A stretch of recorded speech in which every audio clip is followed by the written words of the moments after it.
Bab 359. Bertengkar. Setelah mendengar ini, Audrey tidak marah, malah mengerutkan dahi dan berkata, "Benarkah? Waktu itu agenmu mencariku sebagai desainer, tidak disangka Nona Zhao ingin mencari bidang lain, ini benar-benar kesalahan agen. Tampaknya kerja sama kami kali ini akan batal." "Agen Nona Zhao, waktu itu kamu yang menandatangani kontrak. Sekarang kamu yang melanggar kontrak, tolong kamu mengirim uang pelanggaran itu ke rekeningku." Selesai bicara, Audrey menarik tangan Gita, lalu tersenyum pada Sandy. "Kalau begitu terima kasih atas pelanggaran biaya kontrak ini, Gita, ayo kita pergi." Gita belum merespon terhadap situasi ini dan dia benar-benar bingung ketika ditarik keluar oleh Audrey. Apa yang terjadi?" Bahkan agen Sandy juga bingung, dia tidak menyangka bahwa Audrey sangat keras kepala, seolah-olah tidak peduli dengan reputasinya, bisa-bisanya tidak menganggap penting tamu. Dia kira dia akan datang untuk minta maaf, lalu memberi hormat. Tidak disangka, dia benar-benar meremehkannya. "Apa ini desainer yang kamu carikan untukku? Beraninya kamu mengatakan karyanya terbaik?" "Bukan Sandy, dia memang desainer terbaik. Audrey memang seorang desainer berbakat, kamu bisa mencari karyanya di internet. Namun, dia tampak sangat santai ketika di luar negeri, mungkin. Bisakah kamu bersikap baik padanya?" "Hahaha, lucu sekali, aku seorang aktris terkenal harus baik terhadap seorang desainer. Apa kamu sedang mimpi? Menurutku karya dari desainer semacam dia pasti tidak populer. Sebaiknya dia lebih baik cepat pergi. Tapi, bagaimana dengan gaunmu di konferensi? Hanya tersisa waktu 1 bulan, apa mencari desainer lagi? Bukankah masih desainer lain di luar negeri? Kamu hanya perlu mencari yang lain, kalau tidak nanti beli baju jadi. Siapa yang mau memakai baju buatan dia? Apa benar-benar mengira diri sendiri hebat? Banyak orang yang ingin mendesain baju untukku, bisa-bisanya dia bersikap sombong padaku, aku mau menuntut dia." Menuntut dia?" Agen mengedipkan mata. "Benar, bukankah dia mengatakan kamu melanggar kontrak jadi harus membayarnya uang? Kalau begitu kita menuntut dia ke pengadilan, lihat apakah dia masih berani mengatakan ucapan seperti itu." Tanda hubung tanda hubung tanda hubung tanda hubung. Ketika Audrey menarik Gita keluar, seluruh orangnya dalam kondisi bingung, sangat lama baru merespon, "Itu Audrey." Dia menghentikan Audrey, lalu melotot, "Apa yang kamu lakukan tadi? Bukankah kamu sudah melihatnya?" Audrey menjawab dengan ekspresi tenang. "Jika begini, maka kita telah menyinggung dia, dia adalah aktris yang paling terkenal di dalam negeri. Terlebih lagi kamu lihat apakah tampak dia adalah orang yang akan membayar uang pelanggaran kontrak dengan baik. Dia bukan orang yang mudah disinggung. Aku tahu. Masalah ini adalah kesalahanku, jika aku tidak terlambat 1 menit, maka tidak akan terjadi begitu banyak hal. Awalnya aku sangat marah padanya, tapi melihat hal ini menjadi kacau seperti sekarang, juga tidak ada keuntungan terhadapmu.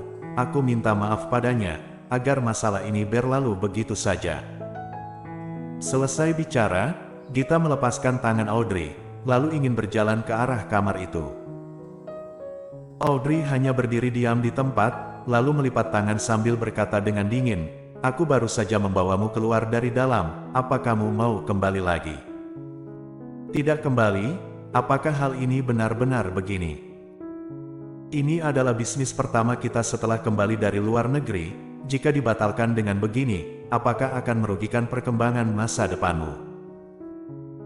Jadi takut mempengaruhi perkembangan masa depanku? Jadi kamu setiap kali bersedia merendahkan diri ketika bertemu orang yang sulit diatasi, bahkan tidak marah jika dia mengatakan kamu hanya berhak mengangkat sepatunya? Marah?" Gita menggigit bawah bibirnya, meskipun marah juga tidak boleh berpendapat pada uang. Uang yang diberi mereka sangat banyak, Audrey. "Aku tanya kamu." Audrey menghela nafas dengan tidak berdaya, "Apakah kamu terlambat 1 menit?" Gita menganggukkan kepala. Apa kamu sudah minta maaf padanya? Sudah minta maaf, juga mengatakan banyak kata baik, tapi dia mengabaikanku. Sebenarnya ini tidak termasuk apa-apa, aku memang terlambat, meskipun 1 menit juga terlambat, jadi aku sudah mengetahui kesalahan sendiri, jadi minta maaf padanya, tapi aku tidak menyangka. Kamu tidak menyangka bahwa dia tidak menerima permintaan maaf, malah sengaja mengabaikanmu, bahkan setelah memanggilku ke sini, juga mencurigai statusku, benar kan? Iya. Walau aku sangat marah, aku juga tidak berani melawannya secara langsung. Kamu juga tahu, aku hanya berani di depanmu mengeluh. Ketika mengatakan sampai sini, Audrey tidak bisa menahan diri lagi. Dia langsung tertawa, lalu menunjuk kepalanya. Kalau begitu kamu bertanggung jawab untuk mengeluh, aku bertanggung jawab untuk menyerang orang yang tidak bersikap baik itu. Bagaimana?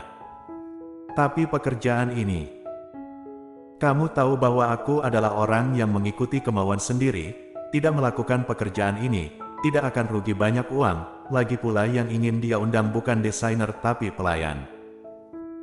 Meskipun kita bersikap baik padanya, tapi bukan berarti kita harus bersikap rendah hati. Jadi ayo pulang, Glenn sedang menunggumu di rumah. Audrey langsung pergi setelah berbicara, kita hanya bisa mengikutinya dengan tak berdaya, tapi dalam hati masih keberatan, mengapa aku selalu merasa hal ini berubah menjadi seperti ini karena aku. Jika aku tahu akan terjadi seperti ini, maka tidak akan meneleponmu dan masalah tidak akan berubah menjadi begitu kacau. Jangan khawatir, dengan sikapnya, meskipun kamu tidak menelponku, masalah juga akan berubah menjadi kacau. Gita, benarkah? Keduanya berjalan ke depan, tapi ada satu sosok yang menghalang di depan Audrey. Ini adalah wakil sutradara yang mengira mereka penggemar tadi. Gita ingat padanya, jadi lekas bertanya, "Wakil sutradara, ada apa?" Tatapan wakil sutradara menatap wajah Audrey. Ekspresi saat ini berbeda dengan ekspresi serius sebelumnya. Dia menatap Audrey dengan senyum. "Kudengar kamu adalah desainer yang baru saja pulang dari luar negeri." Audrey mengerutkan kening sambil menganggukkan kepala. "Halo." "Haha, jangan begitu sungkan. Aku melihat persyaratanmu sangat baik. Apa kamu mau menjadi aktris? Sekarang dramaku membutuhkan peran wanita ketiga. Aku tidak suka dengan aktingnya karena citranya tidak cocok. Maukah kamu mencobanya?" Terhadap orang biasa kesempatan semacam ini seperti masalah yang bisa didapatkan dengan mudah tanpa usaha. Bagaimanapun kamu hanya datang ke lokasi syuting, tapi wakil sutradara menyukaimu, jadi ingin kamu memeran peran wanita ketiga di dalam drama. Jika sebagai aktris kecil, pasti akan merasa diri sendiri sangat beruntung. Tapi menurut Audrey, ini adalah hal yang membuatnya bingung. "Terima kasih atas kesukaan wakil sutradara, namun aku tidak tertarik pada bidang ini, benar-benar maaf." Setelah mendengar ini, mata wakil sutradara melintas rasa kecewa. "Begini ya." Tidak lama dia merespon dan berkata, "Bukankah kamu adalah desainer? Aku kenal dengan satu aktris, kebetulan dia sedang mencari desainer dalam beberapa saat ini. Apakah kamu tertarik?" Bersambung.